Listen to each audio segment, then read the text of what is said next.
Have you ever had a dream where you were stranded out at sea? There is no land in sight, there are no boats, and the sun is going down. It eventually gets dark and the only light is from the moon reflecting off the black ocean all around you. And you know that there are predators lurking just beneath the surface. You know the dangers that are here.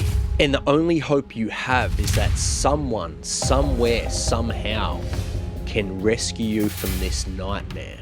Well, that exact scenario happened back in 1998. But before we dive into this one, pun intended, thank you to all the new subscribers and all the amazing feedback you guys are leaving on my videos. It really does help this channel grow.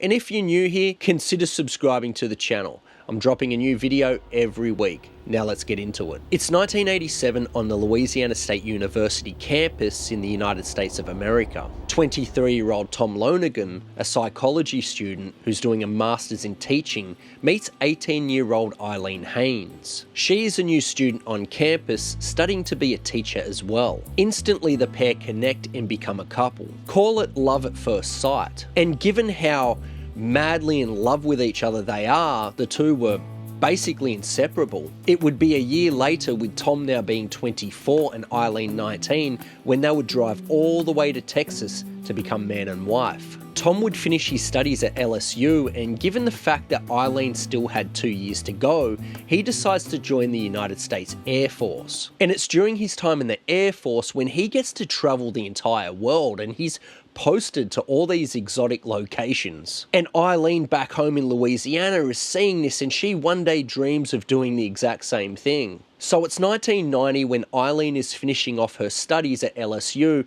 and simultaneously Tom's service within the United States Air Force has come to an end. The couple both take up teaching positions in Baton Rouge. It would be 6 years later, with Tom now being 31 and Eileen being 26, that they decide that they want a new adventure. I mean, they are getting older, and one day they're going to start a family, so really this is the time to do it. So the couple sign up to serve in the United States Peace Corps. Considering both of them are trained teachers and now have 6 years experience, they are a shoo-in for this position, and they both get it. Now, for those of you who don't know what the United States Peace Corps does, they basically send volunteers into different countries, and it's like an exchange of skills type thing to promote peace around the globe. And with that being said, Tom and Eileen get sent to a place called Tuvalu. Now, Tuvalu is one of the most remote nations on the planet. Tuvalu is this really small island in the Pacific. It's about 26 square kilometers in size, which is about 10 square miles. So it's like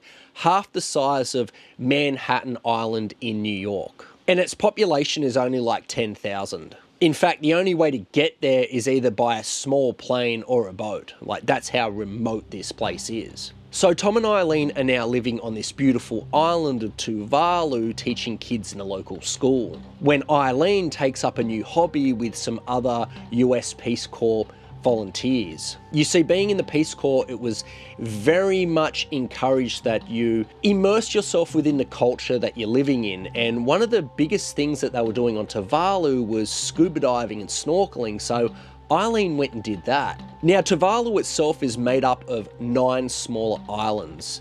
And being as remote as this place is, it is surrounded by like coral reefs, and it's some of the least explored reefs in the entire world because of how hard it is to get to this place. So these reefs are literally full of sea life. So Eileen starts snorkeling and she gets right into it, and she decides that she's going to scuba dive. That's where they like wear the gas tanks and the masks, and they can basically go under the water for a lot longer.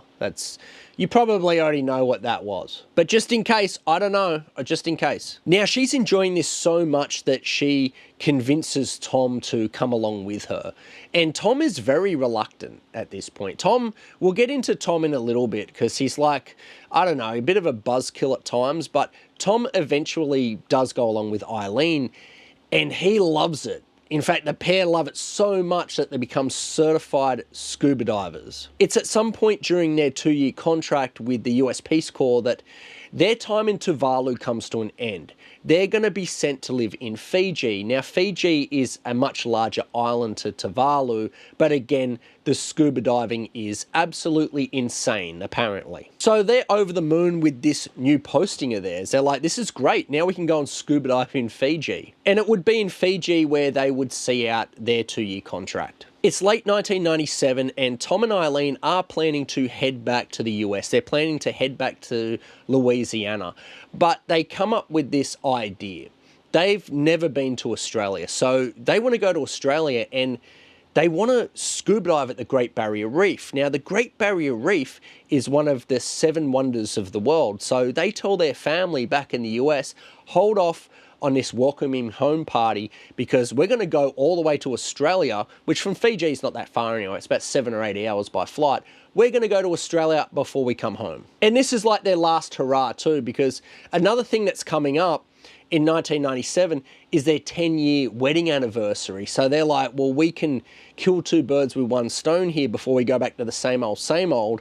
We can have one last trip, see the Great Barrier Reef, and also celebrate our wedding anniversary early. And I guess this is sort of where I say Tom is a little bit of a buzzkill because he journals a lot. So does Eileen, but his journal entries, and I don't know if this is because he's going to go back to Louisiana and he doesn't particularly want to, but his journal entries, I guess, are somewhat disturbing. This is what he writes. Like a student who has finished an exam, I feel as though my life is complete and I am ready to die. And a lot of his writings were stuff like how life is meaningless and how he has struggled every single day of his entire life. And Eileen, she knew Tom felt this way because her diary entry sort of reflected that, but she did say that she was going to stick by Tom no matter what. So the couple fly from Fiji to Queensland, Australia. And it's here where they do the usual touristy stuff like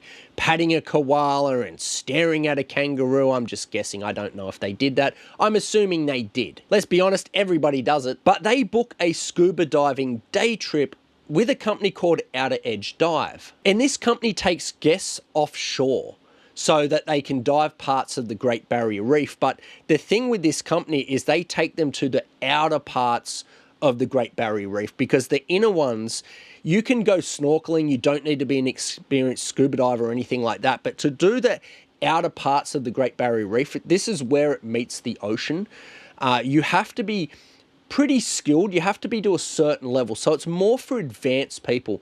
And Outer Edge Dive take people to that part and they take them to a place called St. Crispin's Reef. The Great Barrier Reef is also the setting for Finding Nemo. We all know that movie, let's be honest. So it's Sunday the 25th of January 1998. Now this is the day before Australia Day here in Australia, so it is busy. Now, Australia Day actually falls on a Monday, so this is a long weekend, so it's pretty packed down at the Marine. It's 8 AM when Tom and Eileen rock up to the docks to go out on this boat trip. Now, there are 24 other passengers, so there's 26 people that are going out on this trip, plus 5 crew members. So we've got 31 people on board the boat MV Outer Edge. Now, MV means motor vessel. The tour sets off at 8:30 AM and it's almost a 2-hour long trip to St. Crispin's Reef because it is like, it's way offshore. In fact, it's 60 kilometers or 40 miles offshore. So that is like way out of sight of land. Now, the Great Barrier Reef, it is massive. I mean, it is the size of Italy. It's actually larger than Italy. So different tours go to different places. Like they don't all go to St. Crispin's Reef. This is, the Outer Edge goes there, but there's just so much to explore. So the tour boat arrives at around 10:30. And this is where they anchor up. And this is going to be their first dive of the day because this tour boat is actually going to 3 places. At St. Crispin's Reef, there's going to be 3 different dives and they go down and they can check out little caves and the walls and stuff like that. And it's full of, you know, coral and stuff. Now, Tom and Eileen, they're pretty experienced divers. I mean, they've got like over 80 dives under their belt. And at this point, you know, they're pretty seasoned divers. Let's just be real about it. They've dived in Fiji and Tuvalu. So, you know, while they're on this boat, they actually keep to themselves. And this is going to be a bit of a problem as the story continues. Like, they're just not interacting with other people. And I'm not going to say maybe because the rest of them were more inexperienced. I don't know. But it's an interesting point that we need to circle back to later. So when they arrive at this first dive point, the crew of the Outer Edge boat basically give like a safety sort of lecture to the divers, like the Debbie do's and don'ts of diving in this spot. And that goes for about 15 minutes, and then the divers are allowed to enter the water. And Tom and Eileen are the first in. And they go off on their own. They don't hang around anybody. Like, you can dive with some of these instructor people that are there. Like, if you don't feel comfortable going out on your own, particularly at the first one too, for a lot of people that hadn't been here before. So a lot of people do hang around the crew for at least the first one, but Tom and Eileen didn't. They just booked it and did their own thing. Now, each diving spot, you had 45 minutes. So the 45 minutes at the first spot has now come to an end, and the divers are getting back on the boat. And this is where they all have lunch, maybe a drink of fresh water, and they're sort of interacting with one another. But again, Tom and Eileen aren't talking to anybody. They're just being by themselves. So after a quick head count, the crew of the boat now head to the second dive spot. And again, it's the same situation. They get there about 12:30. Again, Tom and Eileen are the first in the water, and they're just gone. They're doing their own thing, and they're going to be here for another 45 minutes. And that comes to an end about 1:15 in the afternoon. And again, everyone would get on the boat, and they'd have snacks, and they're going to their last dive spot. They get there around 2:15, and again, Tom and Eileen are in first, and they're off. Now, after this 45-minute dive, everybody gets back into the boat. Now, they're not going to just some other place. The trip is over. Now it's the 2-hour long journey back to shore, back to the docks. Like, it is over. It's game over now. It's 3 p.m. when all the divers start resurfacing, and they get back in the boat. Now, I can only imagine they're all excited, but they're also exhausted because they've just been diving for, what is it now, an hour and a half all up if you added it all together? Or is it more than that? No, it's over 2 hours. Oh, my maths. So this time the crew do a quick head count, and they believe all 26 passengers are on the boat before they set off. Now, it would be after they left, sometime after 3:05, 3:10, you work it out. You take a guess. But it's at this time when Tom and Eileen surface. They hadn't gotten back in that boat. Now, anybody who's ever scuba dived will tell you that it is pretty easy to lose track of time, like when you're exploring the ocean and stuff. But it's at this point when they've surfaced, I'm sure they took their goggles off, started looking around in probably disbelief. Like, where's the boat? Like, this can't be real. Like, they must be coming back for us. And I can only imagine it must have taken like several minutes for that to sink in, that they were basically left there. Again, like, surely they're thinking, like, you know, they've got to come back for us. Someone's going to notice that we're not there. But they didn't. And the boat docked at 5:30 p.m. back in Port Douglas. Now, the next day, the crew of the Outer Edge are taking another group of divers out to St. Crispin's Reef. And unbeknown to them, they had left 2 divers there the day before. Now, if you're thinking that they're going to still be there, well, think again. Remember, this is the outer part of the Great Barrier Reef. They're right on the edge of the ocean, and the currents and tides in this spot are pretty strong. So by this stage, the current has got a hold of them. They are long gone. It's while the Outer Edge is at the third dive spot where they left Tom and Eileen that 2 divers found 2 empty air tanks equipped with the mask that they wear. So they bring it back up to the boat, and these diving tanks have etched in them serial numbers. They're rentals that the Outer Edge has rented out to people. And at the same time, some other divers have found dive weights at the bottom of the ocean as well. Now, when the Outer Edge get back to shore, they go and run these serial numbers for the air tanks and the regulators, they're called. And they discover that it was rented by an American couple, Tom and Eileen Lonergan. Now, you would think that might trigger some sort of, I don't know, maybe that something's off here. Well, you'd be wrong. I guess you got to remember that it was a long weekend, so it was really busy down there. So they just, I don't know, maybe they thought it fell off the boat or something. I don't know. It would be the next day. So this is 2 days after Tom and Eileen were left out at sea, when one of the crew members of the Outer Edge is just checking the boat. He's preparing to take more guests out on the boat when he discovers a bag full of belongings. Now, there are 2 towels in there. There are some like sandals or flip-flops or whatever you'd call them. And there are 2 wallets in there. And those wallets belong to Tom and Eileen Lonergan. So the crew member takes it to the office, and one of the people in the office calls the hotel where the Lonergans were staying. The hotel staff ring the room, but there's no answer. They head up to the floor that they're on and they knock on the door, but again, there is no answer. So they enter the room, and what they discover in there is that this room has not been touched for several days. The cleaners had been in there and they said, well, we made the bed a couple of days ago. It's still been made. The luggage is still there. Their passports are still there. The Lonergans clearly have not returned to the room. So the hotel staff call back the Outer Edge and tell them that, no, the Lonergans haven't been back here, and it doesn't look like they've come back since the day they went out on your tour. Now, at some point, one of the crew members at the Outer Edge is starting to put the pieces together. We've found air tanks and regulators, we've found dive weights, and we've now found a bag. Was that head count that we did on the 25th accurate? So they call the police and they're down there pretty quickly searching the boat. They've already sent a search party out. They're doing a land and air sea search at this point. You got to remember, it has been 2 full days.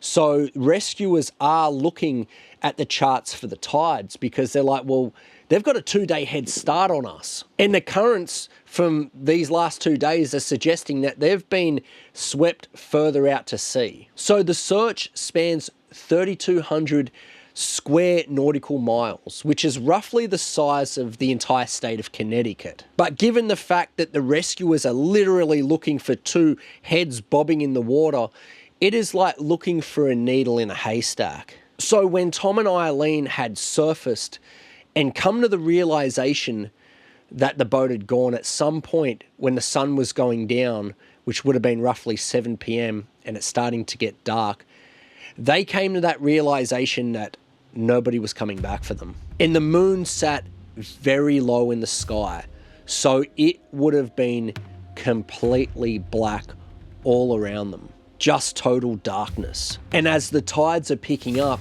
they know, being experienced divers, that they are being swept further out to sea. They're leaving the safety and protection of this coral reef, and there's nothing they can do about it. They're being swept into open water, a very hostile and very dangerous environment full of predators. So they do the only thing that they can think of in that moment, realizing that we've been left out here. They probably don't know. Let's drop our air tanks and our regulators. And tomorrow when they bring another set of divers out here, hopefully someone finds it and someone alerts them that we've been left out here. So it's from here that they're only wearing their wetsuits and their inflatable vests, which is a good thing because that means they don't have to tread water, because they're not going to last very long. If they had to do that, they'd drown eventually from exhaustion. They'd just sink. So these vests are going to keep them alive for now. But without fresh water and being in an environment, an area that is fraught with danger, the only question is, for how long? As the next day came and the sun started to come up, the couple had drifted kilometers, miles out to sea. Tom takes out his dive plate and he writes a desperate message on it before throwing it as far away from him as he can, in the hopes that a passing boat or a ship picks it up or it floats to shore. But at this point, he doesn't even know which direction the land is. I mean, this is literally a Hail Mary, because all he can see is just blue all around him. You got to remember, like, the water's up to here and he's just looking around like this. He can't see anything. So the rescuers continue looking for Tom and Eileen for 3 straight days. And by this point, they know that the chance of survival is 0. Remember, Tom and Eileen had a 2-day head start, so it's been a week. And there's no way that they're going to survive out there without fresh drinking water. And besides that, they know that this area that they're searching is full of sharks. So the search is called off, and they did really give it a really great effort. I mean, they were searching for them day and night, but the 2-day head start, it made it near impossible. Now, news of this would be sent all around Australia and all around the world, that 2 American divers had been left out at sea at the Great Barrier Reef. Conspiracy theories would start up claiming that the couple had swam to a waiting boat and had left to start a brand new life somewhere, but the only problem with that theory is their bank accounts have never been touched. But the actual truth of what had happened to the Lonergans in the aftermath of them being left out at sea, well, it was much more chilling than people expected. And the pieces of that puzzle would start being brought to light roughly 6 months after. At a beach in Port Douglas, roughly 75 miles from where they were last seen alive, a woman's wetsuit washes ashore. It had barnacles on the backside and tears in the armpits. Signs that the wetsuit had been submerged in the water for some time and had been damaged by the coral sea floor. In the days after that discovery, another wetsuit had been discovered. This time it was a man's, this time it was Tom's. And along with this wetsuit were 2 inflatable vests and a pair of women's diving fins. And it was the diving fins that would be identified as being Eileen's. But the most chilling discovery would come almost a year later. Tom's dive plate would wash ashore, and the desperate message would be revealed. Monday, Jan 26, 1998, 8 a.m. To anyone who can help us, we have been abandoned on Agincourt Reef, Jan 25, 1998, 3 p.m. Please help rescue us before we die. Help. The skipper of the Outer Edge Dive Company, a man named Jeff Nahn, would be charged with 2 counts of manslaughter, but he would later be acquitted. And more details about this company would be revealed to the public. Just 2 days prior, before the Lonergans had gone out on this diving tour, the Outer Edge Company had been given a warning for safety breaches. And although Jeff had beaten the manslaughter charges, he and the company were fined $27,000, and the company basically went bust. I mean, who is going to go out on that one now? A coronial inquest would later be conducted, which is when the coroner leads an investigation looking into matters of unexpected, violent, or unexplained deaths. It's really a fact-finding mission to determine where possible, where a person died and how they died. And if they determine someone is at fault, well, then they can sort of like refer the case to like a prosecutor. It's like a medical examiner's investigation into deaths in the US. That's probably the equivalent. I don't know. Anyway, they came to the conclusion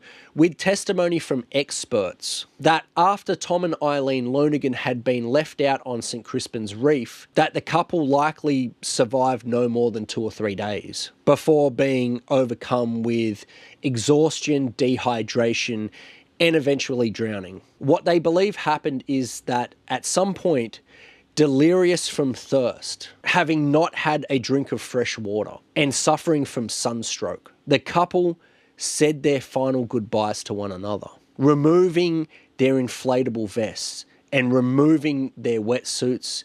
They calmly sunk to the bottom of the ocean. And although they were most certainly surrounded by predators, it was not believed that they had ever been attacked by them. They simply drowned out at sea, and their bodies were never recovered. Tom and Eileen's diaries were scrutinised in the years after, with claims that it was an unaliving pact. But to me, that obviously was not the case. Why would he have written on the dive plate to help them? Unless, I don't know, they changed their mind, but I highly doubt it.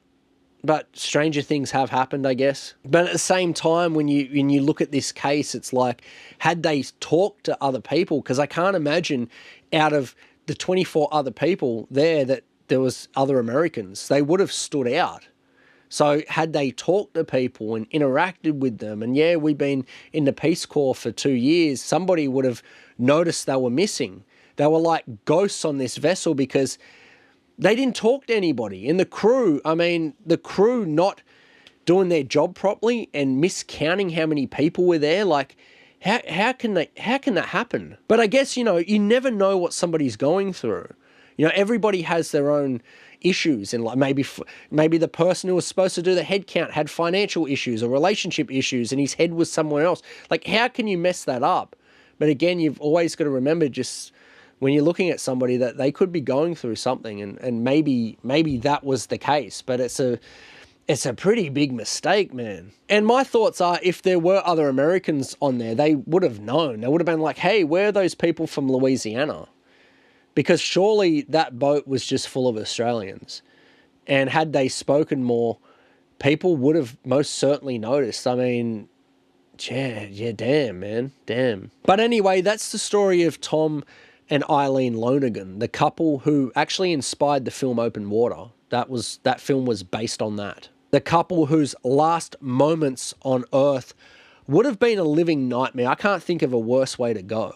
I mean, that's probably my biggest fear. I'd rather just go quick. But for me, like, Tom had this way of, like, just that negative, he's putting this negative stuff out into the world, into the universe. Like, I can die now. Like, like a student has finished. You're 31 years old, bro. Like, you've got a long time to go. Like, there's a lot of living to do. And when you put out negativity like that into the world, it sometimes comes back to bite you. So, stay positive out there. Positive energy, positive thoughts. Leave a positive comment. Positively like this video. And positively subscribe to the channel if you haven't. I'll be dropping a video every week. And as always, you positively stay safe out there in internet land.